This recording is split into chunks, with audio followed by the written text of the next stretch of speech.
Good morning, ನಮಸ್ತೆ. ಎಲ್ಲರೂ ಹೇಗಿದ್ದೀರಾ? Welcome to simple life. ಇನ್ನೂ ಮನೆಯವರೆಲ್ಲ ನಮ್ಮ ಚಾನಲ್ನ ಸಬ್ಸ್ಕ್ರೈಬ್ ಮಾಡ್ಕೊಂಡಿದ್ದಾರೆ, ಅವರಿಗೆಲ್ಲ ತುಂಬ ಥ್ಯಾಂಕ್ಸ್. ಇನ್ನೂ ಯಾರೆಲ್ಲ ಸಬ್ಸ್ಕ್ರೈಬ್ ಮಾಡ್ಕೊಂಡಿರೋ ದಯವಿಟ್ಟು ಸಬ್ಸ್ಕ್ರೈಬ್ ಮಾಡ್ಕೊಳ್ಳಿ. ಎಷ್ಟೊಂದು ಜನ ನಮ್ಮ ವೀಡಿಯೋಗಳನ್ನು ನೋಡ್ತಾ ಇದ್ದೀರಾ, ಹಾಗೆಯೇ ಸಬ್ಸ್ಕ್ರೈಬ್ ಮಾಡ್ಕೊಳ್ಳೋದನ್ನ ಮರಿಬೇಡಿ. ಸಬ್ಸ್ಕ್ರೈಬ್ ಮಾಡಿಕೊಂಡು ವೀಡಿಯೋಗಳನ್ನೆಲ್ಲ ನೋಡಿ ಹಾಗೆ ಸಪೋರ್ಟ್ ಮಾಡಿ. ಯಾರೆಲ್ಲ ಸಬ್ಸ್ಕ್ರೈಬ್ ಮಾಡ್ಕೊಂಡಿದ್ದೀರಾ ಹಾಗೆ ಸಪೋರ್ಟ್ ಮಾಡ್ತಿದ್ದೀರಾ ಅವರಿಗೆಲ್ಲ ತುಂಬ ಥ್ಯಾಂಕ್ಸ್. ಇವತ್ತಿನ ವ್ಲಾಗು ನಮ್ಮ ಮಾರ್ನಿಂಗ್ ರೊಟೀನ್ ಆಗಿರುತ್ತೆ. Morning routine as usual tea ಮಾಡು, ಬಿಸಿನೀರು ಕಾಯಿಸು, ಇದೇ ರೀತಿಯಲ್ಲಿ ಆಗಿರುತ್ತೆ. ಹಾಗೆ ಇವತ್ತು ಪೀಸ್ಫುಲ್ಲಾಗಿ ಮಾರ್ನಿಂಗ್ ರೊಟೀನ್ ಸ್ಟಾರ್ಟ್ ಆಯಿತು ಅಂತ ಹೇಳ್ಬೋದು. ಯಾಕಂತ ಅಂದರೆ ಮಾರ್ನಿಂಗು ಮಳೆ ಬರ್ತಾ ಇತ್ತು, ಅಂದರೆ ತುಂಬ ಜೋರಾಗೇನು ಬರ್ತಾ ಇರಲಿಲ್ಲ, ಸಣ್ಣ ಮಳೆ ಬರ್ತಾನೆ ಇತ್ತು. ನನ್ನ ಹಸ್ಬೆಂಡು ಜಿಮ್ಮಿಗೆ ಹೋಗಿದ್ದರು. ಅವ್ರು ಬರೋದ್ರೊಳಗೆ ನಾನು ಟೀ ಹಾಗೆ ತಿಂಡಿ ಎಲ್ಲ ಮಾಡಿಡೋಣ ಅಂಥೇಳಿ ರೆಡಿ ಮಾಡ್ತಾ ಇದ್ದೆ. ಕೆಲವೊಮ್ಮೆ ಮಾರ್ನಿಂಗ್ ರೊಟೀನು ತುಂಬ ಪೀಸ್ಫುಲ್ಲಾಗಿರುತ್ತೆ, ಕೆಲವೊಮ್ಮೆ ತುಂಬ ಗಡಿಬಿಡಿಲಿರುತ್ತೆ, ಈ ರೀತಿಯಾಗಿ ಇರ್ತಾನೆ ಇರುತ್ತೆ. ಮಾರ್ನಿಂಗು ಕಸ ಗುಡಿಸಿ, ನೆಲ ಒರೆಸಿ ಅದೆಲ್ಲ ಕೆಲಸ ಆಗಿದೆ. ಈಗ ಅಡುಗೆ ಮನೇಲಿ ಏನೇನು ಕೆಲಸ ಇದೆ ನೋಡೋಣ ಅಂಥೇಳಿ ಬಂದೆ. ಎಲ್ಲರೂ ಮನೆಯಲ್ಲೂ ಎಲ್ಲ ಹೆಣ್ಮಕ್ಳಿಗೂ ಈ ರೀತಿಲೇ ಇರುತ್ತೆ ಅಲ್ವಾ. ನಾನೀಗ ಬಿಸಿನೀರನ್ನ ರೆಡಿ ಮಾಡಿದ್ದೆ, ಬಿಸಿನೀರನ್ನ ಬಾಟ್ಲಿಗೆಲ್ಲ ಹಾಕಿಡ್ತಾ ಇದ್ದೀನಿ. ಹಾಗೆ ಈಗ ಇನ್ನೊಂದು ಸ್ವಲ್ಪ ಬಿಸಿನೀರು ಬೇಕಿತ್ತು, ಹಾಗೆ ಅದನ್ನು ರೆಡಿ ಮಾಡ್ಕೊಳ್ತಾ ಇದ್ದೀನಿ. ಹಾಗೆ ಮಕ್ಕಳಿಗೆ ಹಾರ್ಲಿಕ್ಸ್ ಕೊಡಲಿಕ್ಕೆ ಅಂಥೇಳಿ ಹಾಲು ಬಿಸಿ ಮಾಡ್ತಾ ಇದ್ದೀನಿ. ನನ್ನ ಮಕ್ಕಳಿಗೆ ಈಗ ಇಂಡಿಯಾದಿಂದ ಹಾರ್ಲಿಕ್ಸ್ ತಂದಿದ್ವಿ, ಅದನ್ನೇ ಈಗ ಡೈಲಿ ಮಾರ್ನಿಂಗು ಹಾಗೆಯೇ ಈವ್ನಿಂಗು ಕೊಡ್ತಾ ಇದ್ದೀನಿ. ಇಂಡಿಯಾದಲ್ಲಿದ್ದಾಗ ಅವರ ಅಕ್ಕ ಅಣ್ಣ ಹಾರ್ಲಿಕ್ಸ್ ಎಲ್ಲ ಕುಡಿಯೋದೆಲ್ಲ ನೋಡಿ ನಮಗೂ ಬೇಕು ಅಂತ ಹೇಳಿ ತರಿಸ್ಕೊಂಡ್ರು. ಬಟ್ ಈಗ ಇಲ್ಲಿ ಕುಡಿಲಿಕ್ಕೆ ಕೇಳ್ತಾ ಇಲ್ಲ, ಸುಮ್ಮನೆ ವೇಸ್ಟ್ ಆಗುತ್ತೆ ಅಂತೇಳಿ ನಾನೇ ಫೋರ್ಸ್ಫುಲಿ ಡೈಲಿ ಮಾಡಿ ಕೊಡ್ತಾ ಇದ್ದೀನಿ. ಈಗ ಹಾರ್ಲಿಕ್ಸ್ ರೆಡಿಯಾಗಿದೆ, ಈಗ ಕೊಡಬೇಕು ಇಬ್ಬರು ಹಾರ್ಲಿಕ್ಸ್ ಎಲ್ಲ ಕುಡಿದು ಈಗ ಓದ್ತಾ ಕೂತ್ಕೊಂಡಿದ್ದಾರೆ. ನೋಡಿ ಮಾರ್ನಿಂಗ್ ಈ ರೀತಿಯಲ್ಲಿ ಇರುತ್ತೆ ಇವರಿಬ್ರದ್ದು. ಮಾರ್ನಿಂಗ್ ಎದ್ದ ತಕ್ಷಣ ಇಬ್ಬರು ಫ್ರೆಶ್ ಅಪ್ ಆಗ್ತಾರೆ, ಆನಂತರ ಓದ್ತಾ ಕೂತ್ಕೊತಾರೆ. ಡಿಂಪು ಅವನು ಇಷ್ಟ ಬಂದರೆ ಎಲ್ಲ ಈ ರೀತಿಯಲ್ಲಿ ಕೂತು ಎಲ್ಲ ಓದ್ಕೊತಾನೆ. ಇಲ್ಲ ಅಂತ ಅಂದರೆ ಅವನು ಓಡಾಡ್ತಾ, ಇಲ್ಲ ಅಂತ ಅಂದರೆ ಗಲಾಟೆ ಮಾಡ್ತಾ ಇರ್ತಾನೆ. ಇಲ್ಲ ಫೋನ್ ಕೊಡು, ಟಿ ವಿ ಹಾಕು, ಈ ರೀತಿಯಲ್ಲಿ ಗಲಾಟೆ ನಡೀತಾ ಇರುತ್ತೆ.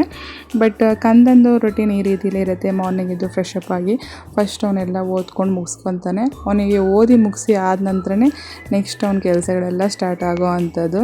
ರಜೆ ಇದೆ ಮಲ್ಕೊ ಅಂದರೂ ಕೇಳಲ್ಲ, ಬೆಳಿಗ್ಗೆ ಬೇಗನೆ ಎತ್ಕೊಂಡು ಈ ರೀತಿಯಲ್ಲಿ ಓದ್ಕೊಳಕ್ಕಂತ ಕೂತ್ಕೊತಾನೆ. ಕಂದನ ಜೊತೆ ಈಗ ಅವನ ತಮ್ಮ ಡಿಂಪುನು ಕೂತ್ಕೊಂಡು ಈ ರೀತಿಯಲ್ಲೇ ಪ್ರಾಕ್ಟೀಸ್ ಮಾಡ್ತಾ ಇರ್ತಾನೆ. ನೋಡಿ ಇಬ್ಬರಿಗೂ ನಿದ್ದೆ ಇದೆ, ಬಟ್ ಇದು ಬಂದು ಈಗ ಕೂತ್ಕೊಂಡು ಇಲ್ಲಿ ಓದ್ಕೊಳ್ತಾ ಇದ್ದಾರೆ. ಅವನಿಗೆ ಕೇಳ್ತಾ ಇದ್ದಾನೆ ಕಂದ ಎ ಫಾರ್ ಏನು, ಬಿ ಫಾರ್ ಏನು ಅಂತೆಲ್ಲ ಹೇಳಿ ಅವನು ಹೇಳ್ತಾ ಇದ್ದಾನೆ. ಅವನಿಗೆ ಓ ಫಾರ್ ಆರೆಂಜ್ ಅಂದರೆ ಭಾಳ ಇಷ್ಟ, ಯಾಕಂತ ಅಂದರೆ ಅವನಿಗೆ ಫ್ರೂಟ್ಸ್ ಅಂದರೆ ತುಂಬ ಇಷ್ಟ. ಈ ರೀತಿ ಓದೋದೆಲ್ಲ ಮುಗಿಸಿ ಆ ನಂತರ ಎಕ್ಸಸೈಸ್ ಮಾಡ್ತಾ ಇದ್ದಾನೆ ಕಂದ ನೋಡಿ ಡಿಂಪುನು ಅಲ್ಲಿ ಕಾಪಿ ಮಾಡ್ತಾ ಇದ್ದಾನೆ, ನೀವು ನೋಡ್ಬೋದು. ಬಟ್ ಅವನಿಗೆ ಮಾಡ್ಲಿಕ್ಕೆ ಬರಲ್ಲ ಸರಿಯಾಗಿ, ಬಟ್ ಟ್ರೈ ಮಾಡ್ತಾ ಇದ್ದಾನೆ.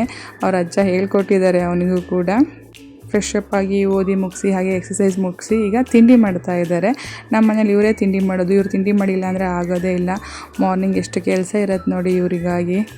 ಈಗ ನಾನು ಚಪಾತಿ ಮಾಡ್ತೀನಿ ಅಂತ ಹೇಳಿ ಹಿಟ್ಟನ್ನು ಸ್ವಲ್ಪ ಕಲಿಸ್ಕೊಂಡು ಬಂದಿದ್ದೇನೆ ಇಲ್ಲಿ. ನಾನು ಮಾಡ್ತೀನಿ ಚಪಾತಿ ಅಂತ ಹೇಳಿ. ನೋಡಿ ಎಷ್ಟು ನೀಟಾಗಿ ಲಟ್ಸ್ತಾ ಇದ್ದಾನೆ ಅಂತ. ಕೆಲವೊಮ್ಮೆ ಈ ರೀತಿ ಖುಷಿಯಾಗಿ ಆಡ್ಕೊಳ್ತಾ ತುಂಬ ಚೆನ್ನಾಗಿರುತ್ತೆ.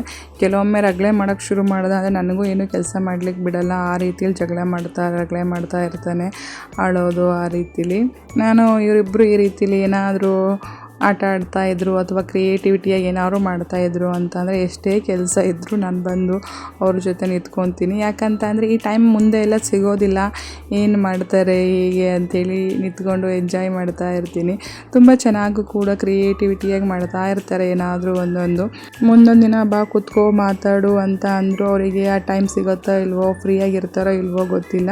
ಅದಕ್ಕೋಸ್ಕರ ಈಗ ಸಿಕ್ಕಿರೋ ಟೈಮ್ನ ತುಂಬ ಯುಟಿಲೈಸ್ ಮಾಡ್ಕೊಳ್ಳೋಣ ಅಂಥೇಳಿ ಹಂಗೆ ಮಾಡ್ತಾ ಇರ್ತೀನಿ. ನಿಮಗೂ ಹೇಗೆ ಅನಿಸುತ್ತಾ ಕಮೆಂಟ್ ಮಾಡಿ ತಿಳಿಸಿ. ನೈಟಲ್ಲಿ ಸ್ವಲ್ಪ ಅಂಬ್ಲಿ ಮಾಡಿದ್ದೆ, ಅಂಬ್ಲಿ ಹಾಗೆಯೇ ಉಳಿದಿತ್ತು, ಅದಕ್ಕೋಸ್ಕರ ಅದನ್ನ ಎಸೆಯೋದು ಬೇಡ, ಸುಮ್ಮನೆ ವೇಸ್ಟ್ ಮಾಡೋದು ಬೇಡ ಅಂತ ಹೇಳಿ ಅದಕ್ಕೀಗ ಅಕ್ಕಿ ಹಿಟ್ಟನ್ನು ಸೇರಿಸ್ಕೊಂಡು ರಾಗಿ ರೊಟ್ಟಿ ಮಾಡೋಣ ಅಂಥೇಳಿ ರೆಡಿ ಮಾಡ್ತಾ ಇದ್ದೆ. ಇದಕ್ಕೀಗ ನಾನು ಸ್ವಲ್ಪ ಉಪ್ಪನ್ನೇ ಆ್ಯಡ್ ಮಾಡ್ಕೊಳ್ತಾ ಇದ್ದೀನಿ. ಈಗ ನಾನು ಇದಕ್ಕೆ ಸ್ವಲ್ಪ ಜೀರಿಗೆಯನ್ನು ಆ್ಯಡ್ ಮಾಡ್ಕೊಳ್ತಾ ಇದ್ದೀನಿ. ಬೇಕಿದ್ರೆ ಕ್ರಷ್ ಮಾಡಿ ಕೂಡ ಹಾಕ್ಬೋದು, ಇಲ್ಲ ಹಾಗೇನೂ ಕೂಡ ಹಾಕ್ಬೋದು. ಫ್ಲೇವರ್ ತುಂಬ ಚೆನ್ನಾಗಿ ಬರುತ್ತೆ, ಅದಕ್ಕೋಸ್ಕರ ಆ್ಯಡ್ ಮಾಡ್ಕೊಬೇಕು. ಹಾಗೆಯೇ ಅಜ್ವಾನ ಬೇಕಿದ್ದರೂ ಹಾಕ್ಬೋದು, ಅದು ಒಳ್ಳೆ ಫ್ಲೇವರ್ನ ಕೊಡುತ್ತೆ. ಈಗ ನಾನಿಲ್ಲಿ ಸಬ್ಬಸಿಗೆ ಸೊಪ್ಪು ಹಾಗೆಯೇ ಕೊತ್ತಂಬರಿ ಸೊಪ್ಪನ್ನು ತುಂಬ ಚೆನ್ನಾಗಿ ತೊಳ್ಕೊಂಡು ಅದನ್ನು ಕಟ್ ಮಾಡಿ ಹಾಕ್ತಾ ಇದ್ದೀನಿ. ಬೇಕಿದ್ದರೆ ನಾವು ಮೆಂತ್ಯ ಸೊಪ್ಪು ಹಾಗೆಯೇ ನುಗ್ಗೆ ಸೊಪ್ಪು ಇದನ್ನೆಲ್ಲ ಆ್ಯಡ್ ಮಾಡ್ಕೊಬೋದು. ತುಂಬ ಒಳ್ಳೆ ಹೆಲ್ದಿಯಾದ ಒಂದು ರೊಟ್ಟಿ ರೆಡಿ ಆಗುತ್ತೆ. ಈ ಸೊಪ್ಪುಗಳನ್ನೆಲ್ಲ ರುಬ್ಬಿ ಹಸಿಮೆಣಸು, ಬೆಳ್ಳುಳ್ಳಿ ಹಾಗೆಯೇ ಶುಂಠಿ ಇದೆಲ್ಲ ಹಾಕಿ ಮಾಡಿದಾಗಲೂ ತುಂಬ ಟೇಸ್ಟಿಯಾಗಿ ಬರುತ್ತೆ. ನೆಕ್ಸ್ಟ್ ಅದರ ಒಂದು ವೀಡಿಯೋದಲ್ಲಿ ನಾನು ನಿಮಗೆ ಆ ವಿಡಿಯೋಗಳನ್ನು ಶೇರ್ ಮಾಡ್ಕೊಳ್ತೀನಿ. ಈಗ ಇದಕ್ಕೆ ಸ್ವಲ್ಪ ನಾನೀಗ ಈರುಳ್ಳಿಯನ್ನು ಹಾಕ್ಕೊಳ್ತಾ ಇದ್ದೀನಿ. ಈರುಳ್ಳಿ ಸಣ್ಣ ಕಟ್ ಮಾಡಿ ಹಾಕೋಕ್ಕಿಂತ ಈ ರೀತಿಯಲ್ಲಿ ಹಾಕಿದಾಗ ಅದು ತುಂಬ ಒಳ್ಳೆಯ ಒಂದು ಫ್ಲೇವರ್ನ ಕೊಡುತ್ತೆ, ಹಾಗೆ ತುಂಬ ಚೆನ್ನಾಗಾಗತ್ತೆ ತಿನ್ನುವಾಗ. ಅದಕ್ಕೋಸ್ಕರ ನಾನು ಈ ರೀತಿಯೇ ಹಾಕುವಂಥದ್ದು. ಇದನ್ನೀಗ ತುಂಬ ಚೆನ್ನಾಗಿ ಕಲಿಸ್ಕೊಬೇಕು. ಇದಕ್ಕೆ ನೀರು ಹಾಕುವಂಥ ಅವಶ್ಯಕತೆ ಇರಲ್ಲ, ಯಾಕಂತ ಅಂದರೆ ಅಂಬಲಿ ತೆಳುವಾಗೇ ಇರುತ್ತೆ. ಅದರಿಂದ ಈ ರೀತಿಯಾಗಿ ಚೆನ್ನಾಗಿ ಕಲಿಸ್ಕೊತ ಹೋದರೆ ಆಯಿತು. ಇದೀಗ ಸ್ವಲ್ಪ ಸ್ಟಿಕ್ಕಿ ಅಂಥೇಳಿ ಅನಿಸುತ್ತೆ. ಬೇಕಿದ್ರೆ ಇದಕ್ಕೆ ನಾವೀಗ ಅಕ್ಕಿ ಹಿಟ್ಟನ್ನು ಸೇರಿಸ್ಕೊಬೋದು, ಇಲ್ಲ ಅಂತಂದರೆ ರವೆಯನ್ನು ಸೇರಿಸ್ಕೊಬೋದು. ನಾನಿಲ್ಲಿ ಚಿರೋಟಿ ರವೆಯನ್ನು ಹಾಕ್ಕೊಳ್ತಾ ಇದ್ದೀನಿ. ತುಂಬ ಚೆನ್ನಾಗಾಗತ್ತೆ. ಈ ರೀತಿಯಾಗಿ ಚೆನ್ನಾಗಿ ಕಲಸಿ ಸ್ವಲ್ಪ ಎಣ್ಣೆಯನ್ನು ಸವರಿ ಇಡಬೇಕು. 10ರಿಂದ 15 ನಿಮಿಷ ಹಾಗೇ ಬಿಡಬೇಕು. ಆವಾಗ ತುಂಬ ಚೆನ್ನಾಗಿ ರೊಟ್ಟಿಗಳು ಬರುತ್ತೆ. ಅದಕ್ಕೋಸ್ಕರ ರವೆಯನ್ನು ಆ್ಯಡ್ ಮಾಡೋದ್ರಿಂದ ರವೆ ಸ್ವಲ್ಪ ಇಲ್ಲಿ ಮೆದು ಆಗಬೇಕು, ಅದಕ್ಕೋಸ್ಕರ ಹಾಗೇ ಬಿಡಬೇಕು. ಈಗ ನಾನು ಇದನ್ನು ಮುಚ್ಚಿಡ್ತಾ ಇದ್ದೀನಿ. ಈಗ ಇದಕ್ಕೆ ಚಟ್ನಿಯನ್ನು ರೆಡಿ ಮಾಡ್ಕೊಂಡಿದ್ದೀನಿ. ಹುರಿಗಡಲೆ ಹಾಗೆಯೇ ಕಾಯಿ, ಹಸಿಮೆಣಸು, ಬೆಳ್ಳುಳ್ಳಿ ಎಲ್ಲ ಹಾಕಿ ಒಂದು ಚಟ್ನಿನ ರೆಡಿ ಮಾಡ್ಕೊಂಡಿದ್ದೀನಿ. ಈಗ ನಾವೀಗ ಈ ಒಂದು ರಾಗಿ ಹಿಟ್ಟಿನ ರೊಟ್ಟಿಯನ್ನು ಮಾಡೋಣ. ಎಲ್ಲ ತರಕಾರಿ ಹಾಗೆಯೇ ಸೊಪ್ಪು ಎಲ್ಲ ಹಾಕ್ಕೊಂಡು ಮಾಡ್ಬೋದು, ತುಂಬ ಚೆನ್ನಾಗಾಗತ್ತೆ. ನಾನು ಮನೇಲಿ ಈಗ ಏನೇನಿದೆಯೋ ಅದೆಲ್ಲ ಹಾಕಿ ಮಾಡ್ತಾ ಇರೋ ಅಂಥದ್ದು. ಈಗ ಒಂದು ಕವರ್ನ ತೊಗೊಂಡು ಅದಕ್ಕೆ ಸ್ವಲ್ಪ ಎಣ್ಣೆನ ಸವರ್ಕೊಳ್ತಾ ಇದ್ದೀನಿ. ಈಗ ನಾವು ಉಂಡೆ ಮಾಡ್ಕೊಂಡಿರೋ ಈ ಹಿಟ್ಟನ್ನು ಇಟ್ಟು ಚೆನ್ನಾಗಿ ಇದನ್ನು ತಟ್ಕೊಳ್ತಾ ಬರಬೇಕು. ಬೇಕಿದ್ದರೆ ನೀವು ಎಣ್ಣೆನೂ ಹಾಕ್ಕೊಬೋದು, ಇಲ್ಲ ಅಂತಂದರೆ ನೀರಲ್ಲೂ ಈ ರೀತಿ ತಟ್ತಾ ಬರ್ಬೋದು, ತುಂಬ ಚೆನ್ನಾಗೇ ಬರುತ್ತೆ. ಎಣ್ಣೆ ಹಾಕಿದಾಗ ಸ್ವಲ್ಪ ಟೇಸ್ಟು ಚೆನ್ನಾಗಿ ಬರುತ್ತೆ ಅಂತ ಹೇಳ್ಬೋದು. ಈ ರೀತಿ ನಿಧಾನವಾಗಿ ಇದನ್ನು ಈ ರೀತಿ ತಟ್ಕೊಳ್ತಾ ಹೋಗಬೇಕು. ಇದು ತುಂಬ ಚೆನ್ನಾಗಿ ಬರುತ್ತೆ, ಹಾಗೆ ಹರಿದೋಗೋ ಅಂಥದ್ದು ಆ ರೀತಿಯಲ್ಲಿ ಏನೂ ಆಗೋದಿಲ್ಲ. ಚಿರೋಟಿ ರವೆ ಹಾಕಿರೋದ್ರಿಂದ ಇದು ಹರಿದೋಗೋ ಚಾನ್ಸಸ್ ತುಂಬ ಕಮ್ಮಿ ಇರುತ್ತೆ. ನೋಡಿ ಎಷ್ಟು ನೀಟಾಗಿ ಕಾಣ್ತಾ ಇದೆ ಅಂಥೇಳಿ. ನೋಡಿ ಈ ರೀತಿಯಾಗಿ ನಾವು ತವಾದ ಮೇಲೆ ಹಾಕ್ಕೊಬೋದು. ಎಣ್ಣೆ ಹಚ್ಚಿ ತಟ್ಟಿರೋದ್ರಿಂದ ತವಾದ ಮೇಲೆ ಎಣ್ಣೆ ಹಾಕೋ ಅವಶ್ಯಕತೆ ಇರಲ್ಲ. ಬೇಕಿದ್ದರೆ ಎಣ್ಣೆ, ತುಪ್ಪ ಅಥವಾ ಬೆಣ್ಣೆ ಏನು ಬೇಕಿದ್ರೂ ಹಾಕ್ಕೊಂಡು ನಾವು ಬಿಸಿ ಮಾಡಿಕೊಂಡು ತಿನ್ಬೋದು. ನೋಡಿ ಎಷ್ಟು ನೀಟಾಗಿ ಬಂದಿದೆ ಅಂತ ಹೇಳಿ ರೊಟ್ಟಿ. ಈಗ ರೊಟ್ಟಿ ಚಟ್ನಿ ರೆಡಿಯಾಗಿದೆ. ರಾಗಿ ತಿಂದವ ನಿರೋಗಿ ಅಂಥೇಳಿ ಆಡು ಭಾಷೆಯಲ್ಲಿ ಎಲ್ಲರೂ ಹೇಳ್ತಾರೆ. ಎಷ್ಟು ಚೆನ್ನಾಗಿ ಕಾಣ್ತಿದೆ ಅಂಥೇಳಿ ನೋಡ್ಬೋದು. ನಾವು ಜಾಸ್ತಿ ರಾಗಿಯನ್ನು ಯೂಸ್ ಮಾಡ್ತೀವಿ, ಇಲ್ಲೇ ಆಗಿರ್ಬೋದು, ಊರಲ್ಲೇ ಆಗಿರ್ಬೋದು. ಇಂಡಿಯಾ ಬಂದಾಗಲೂ ರಾಗಿ ಹಿಟ್ಟನ್ನು ಮಿಸ್ ಮಾಡ್ದೇ ತರ್ತೀವಿ ನಾವು. ಅಷ್ಟು ಇಷ್ಟ ರಾಗಿ ಅಂತ ಅಂದರೆ. ರಾಗಿ ತಿನ್ನಿ ನಿರೋಗಿಗಳಾಗಿ ಅಂತಲೇ ಹೇಳ್ಬೋದು. ಒಮ್ಮೆ ಟ್ರೈ ಮಾಡಿ, ಸುಮ್ಮನೆ ವೇಸ್ಟ್ ಮಾಡಿ ಬಿಸಾಕೋಕ್ಕಿಂತ ಮುದ್ದೆ ಹಾಗೆಯೇ ಅಂಬ್ಲಿ ಈ ಥರದ್ದೆಲ್ಲ ಈ ರೀತಿ ಮಾಡ್ಕೊಂಡು ತಿನ್ನೋದ್ರಿಂದ ನಮ್ಮ ಆರೋಗ್ಯನೂ ತುಂಬ ಚೆನ್ನಾಗಿರುತ್ತೆ. ಒಮ್ಮೆ ಟ್ರೈ ಮಾಡಿ ಹೇಗಿತ್ತು ಅಂತೇಳಿ ಕಮೆಂಟ್ ಬಾಕ್ಸಲ್ಲಿ ಕಮೆಂಟ್ ಮಾಡಿ ತಿಳಿಸಿ. ಈ ಒಂದು ರಾಗಿ ರೊಟ್ಟಿ ಅಂತೂ ತುಂಬ ಚೆನ್ನಾಗಿ ಬರುತ್ತೆ, ಒಮ್ಮೆ ಟ್ರೈ ಮಾಡಿ. ಇದಿಷ್ಟು ಆಗಿತ್ತು ನಮ್ಮ ಮಾರ್ನಿಂಗು ರೊಟೀನು.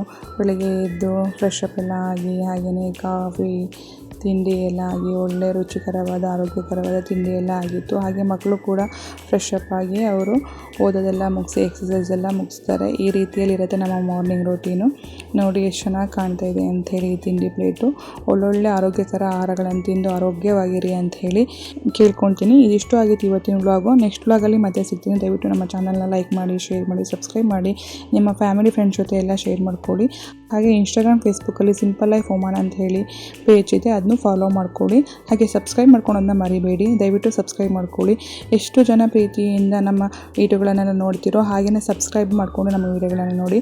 ಅದರಿಂದ ಹೆಚ್ಚಿನ ಸಪೋರ್ಟ್ ನಮಗೆ ಸಿಗುತ್ತೆ ಅಂತ ಹೇಳ್ಬೋದು. Thanks for watching.